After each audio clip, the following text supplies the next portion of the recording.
So, Mark, did you see that Miranda Lambert at the Planet Hollywood, her residency? She's up there, she's singing, she's about to go sing a ballad, and then she stops because there's a group of people in the audience taking selfies. Now, at first, I saw the point of view, kind of like close up of her, and I thought, well, that's kind of terrible. You know, why can't people take selfies? But then I saw a video of them doing it with the flash, like standing right in front of her. What do you think? Is this fair? Does she have the right to stop the show, or should she just have gone on and ignored them? When did Adele start singing country? You know, we got. Oh God! I wonder if No, Adele would have stopped the show.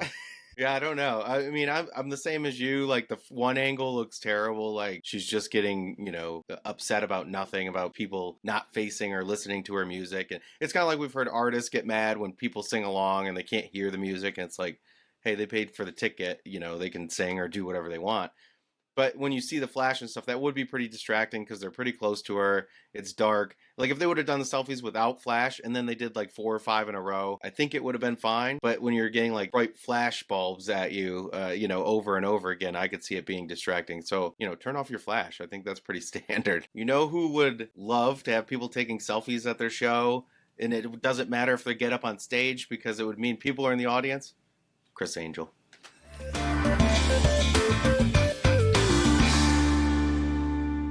This is a big weekend because Barbie is coming out, the Barbie movie. I know you're excited, but did you see that Circa, the most un-Barbie-like hotel, has been Barbified for the movie, and they turned the whole hotel pink?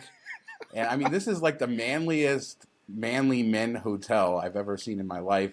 But now it's Barbie. I love that they turned the Sausage Fest pool into Barbie in pink. It is cracking me up. You make a good point. Funny, I wrote about Barbie on the site and posted an article about there's a Barbie hotel in Malaysia that looks really cool and all the stuff that's going on. But it does look cool, Circa. Like they changed everything over, put Barbie in the bottom of the pool, have a little photo op opportunity, and turned the outside all pink and everything. But how much do you think they got paid to do this? Like it has to be a massive marketing budget for this movie. I wonder if it has something to do with the actors' strike. There's less promotion out there because of the strikes going on, and maybe they have more marketing money. Definitely they're paying Circa a lot of money for this. There's more than just like the pink lights and the pool. They're having, stuff out by Stadium Swim, as you said. They have signature cocktails all over the place. Dream Shot, Pink Paradise, Malibu Sunshine. It's kind of cool. It's going on through this weekend, July 23rd. So if you want to head out there, all of Circa is Barbified. This is a good marketing promotion. One of the better ones I've seen in a while. Yeah, Barbie does marketing really well. And, I wonder, will this make it less of a sausage fest? Or do you think more guys will come thinking there's going to be more women there? It's just going to be a bunch of guys and poor Barbie. So from Barbie to Caesar's Palace really quick, Bacchanal Buffet prices are going up. And this is just a reminder that buffet prices, kind of insane in Las Vegas. The new prices for brunch are $64.99. The crab brunch on the weekend, $79.99. And then dinner, $84.99. Yeah, that's nuts. I mean, I've never been a big buffet fan. And especially like breakfast buffet, I don't feel like you ever get the value out of it. Brunch, maybe a little bit more. Dinner, I don't know. And I mean, how much meat or crab can you eat? Do you want to just sit there and then it's mass produced? Do you want to sit there with a big pile of crab and just be shoving it down your face while you're looking at other tables of people just shoving crab down their face? When you're spending $100 a person after tip and everything, it doesn't feel like the experience you expect for that kind of money. Yeah, it just wasn't that long ago that the Sterling brunch at Bally's was $100, and that was the like top. And now we're approaching that price with Bacchanal's dinner. I used to use the $100 Diamond Celebration dinner, and Jasmine and I would go, two of us, and it would be like $110, $120 for dinner, and then we pay $10 and $20 out of pocket. Now you're almost at $100 just for one person. And as to your point, it's good buffet food, but it's still buffet food. I feel like you could get a proper meal, a much better proper meal for that amount of money, crab aside. Yeah, I mean, if you want to just go all in, like you don't eat for a day, and this is kind of your thing, I get it. And I think you can get value from it if you go that route, but do you want to? I feel like every time I go to a buffet, I'm forcing myself to eat more than I normally would. Like, I'm full, but I spent $75-$80 on this. I need to eat a little bit more. So you're trying like different things, and then you're just taking a bite and throwing it away. It just seems so wasteful and gluttonous, but that's what people love about them. So it depends on if you love buffets or not, if you'll pay that price. So the train that many people think will never get built had another key approval. The environmental study for the portion between Victor Valley and Rancho Cucamonga, there you go for you, Mark, is approved. The old one, so this train was originally called Desert Express, and they had an environmental review done, think over a decade ago. So that was for the part all the way from Vegas to Victor Valley. So basically, the environmental review is done for the entire portion. Of course, we know they still need more funding, but everything else pretty much approved. The rights of way, the union contracts. Let's get some shovels in the ground. Yeah, I think this would be a good addition. You know, the highway is so backed up and so busy that this would probably help as much, if not more, for people coming from California. Than the tunnels and dealing with all that stuff with Teslas underground and freeing up traffic in Vegas. This will make it easier for people to get to and from Vegas, which I know certain people in Vegas probably don't want any more California, but that's where we're at. Yeah, it's been really hot. I think all of the California, the Mark Wahlbergs of the world have to be hating it after a really nice June. It was crazy. It like hailed this week in Henderson and parts of it. So it's like 110, 115 degrees and hailing. That's the kind of weather that you get here in Las Vegas in the summer. So didn't it get up to in Death Valley? It was like 130 or 140, and people were going out there to be like tourists in the heat and see what it feels like. So that's just crazy. You don't want to break down or deal with any of that stuff. Crazy, but it's like summer, right? Las Vegans love to complain about the heat, even though it happens every year. So that's something I definitely acknowledge. Same as here, and people complaining about the winter, the snow's coming, it's going to get cold. It is what it is. But it's fun to complain. Did you see that they served a warrant on the Tupac murder in Henderson? A couple years ago, this guy went on talking, saying he was in the car with the shooter who shot Tupac. There's a person, I'm not going to say his name, but is believed to be the shooter. He was killed in 1998. But anyway, they served this warrant trying to find out more information, maybe trying to finally close this case officially. Sort of strange, and it looks like it came out of nowhere. One, if you are a part of a murder, you probably don't want to talk about it on a Netflix special or write a book about it that's going to get you investigated. But that was a couple years ago, so it took them this long to get to it. One, I'm surprised they're still messing with it. Two, if they are, you think that would have happened a bit quicker than it did, 3-4 years after all this stuff comes out, you go check for more details or whatever. And it sounds like the biggest suspect passed away shortly after in his own gunfight. And, so what are you going to really get out of this? I don't know if it's worth the resources at this point. Definitely one of the most infamous murderers in the history of Las Vegas, though. So we'll see what comes out of that.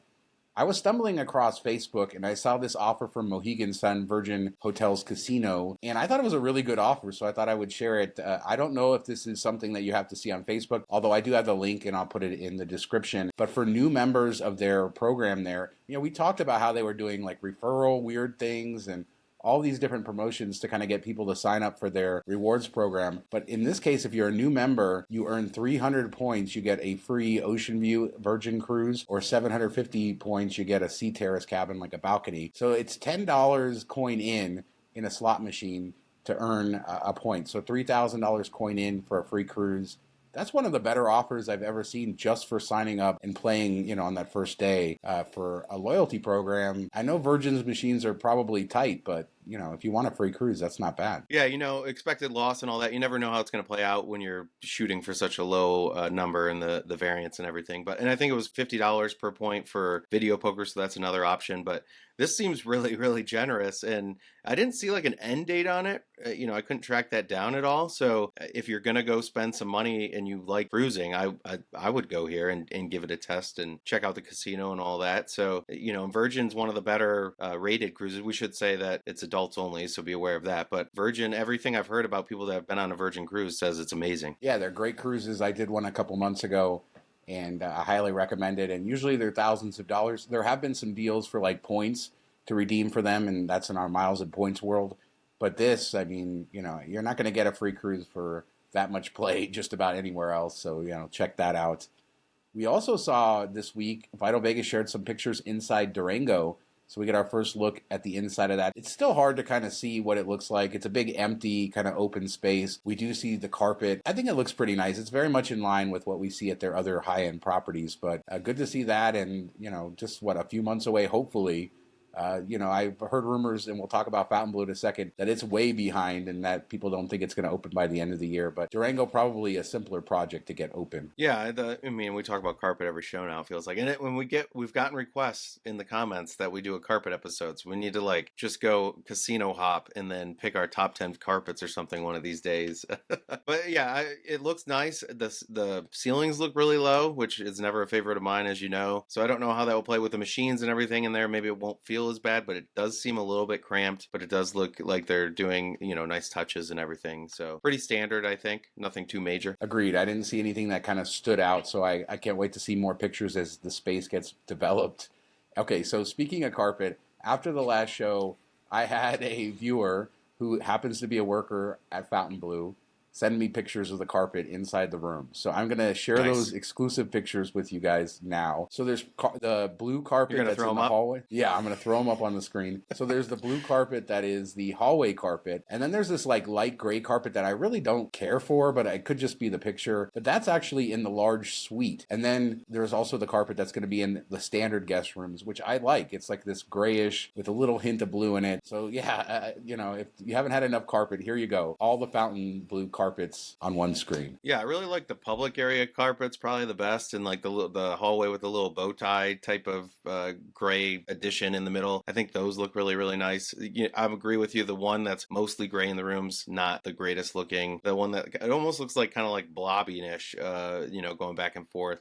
I think that one's better, but I think the standout is the hallway and the main area carpets that we've seen. Yeah, they're great. And, if you guys want to send us pictures, if you're on the inside, we'd love them. We take pictures of anything, not just carpets, but I'd love to show off the carpets too. Yeah, the one thing I noticed from that splotchy Fontainebleau suite carpet is that it looks a little bit like the Conrad carpet. So it's interesting. We haven't seen as many of the grays. We've seen those really rich blues, which I like. Keep sending us pictures. We love it. Speaking of Fontainebleau, we saw somebody commented on the last video that their taxi driver, they pick up a lot of people, or Uber driver, and they pick up a lot of people that work at Fontainebleau, and all the workers are coming out and saying, there's no way this is going to get done in time, and they don't see big pictures, so we'll have to wait and see how that plays out. But maybe that's why they're not announcing a date for December like we think they should at this point. Yeah, I wouldn't be surprised. I saw that too, so we'll see. I'm sure that it's all hands on deck. And while we have our interior design hats on a recent show, we said to Rio, send us the concept art. We want to see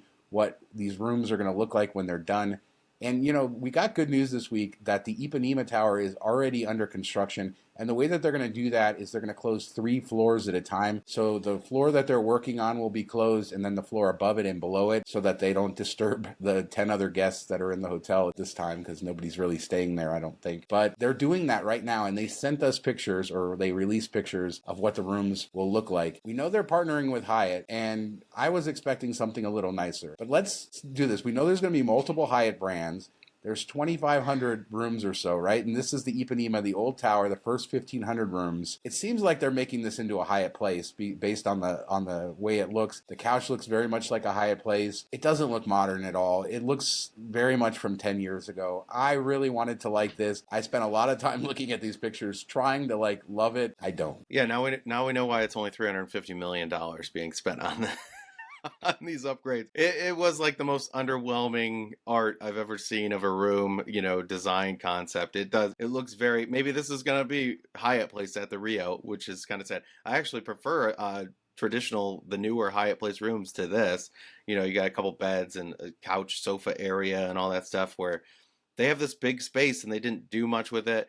And shout out to our buddy Han, who called the 2 tables, they look like Flintstone steaks that they used to run around with uncooked. Like, they look exactly like that. It's the ugliest tables ever. Yeah, this is something that is curious to me. I think your point, I think you hit it right on the head, is that budget, right? That $350 million budget. You're going to have to stretch that a long way. I also think that the Masquerade Tower, which will be done after the Ipanema Tower, so starting next year, they'll start with those renovations, is the nicer tower. So I expect if we're going to have different Hyatt brands, that will have something a little higher end there, and they're kind of saving it for that. I wouldn't be surprised if we do see Hyatt Place at Rio. based on these pictures, because this doesn't feel like a Hyatt product on the higher end. It does look like a Hyatt Regency from 20 years ago or something. I don't know. But yeah, I'm a little disappointed. But I think this could work fine. And I think once you put aside the fact that you're thinking Hyatt, something nice, will this fit well within the market there? The price point, I'm sure that they'll do that. If they do a great job on the casino and renovating it, those rooms are still nice compared to a lot of the rooms on the Strip. Think of the Link and those types of rooms that are in that level. I think that this could be a competitive product in that way, but I was expecting something more.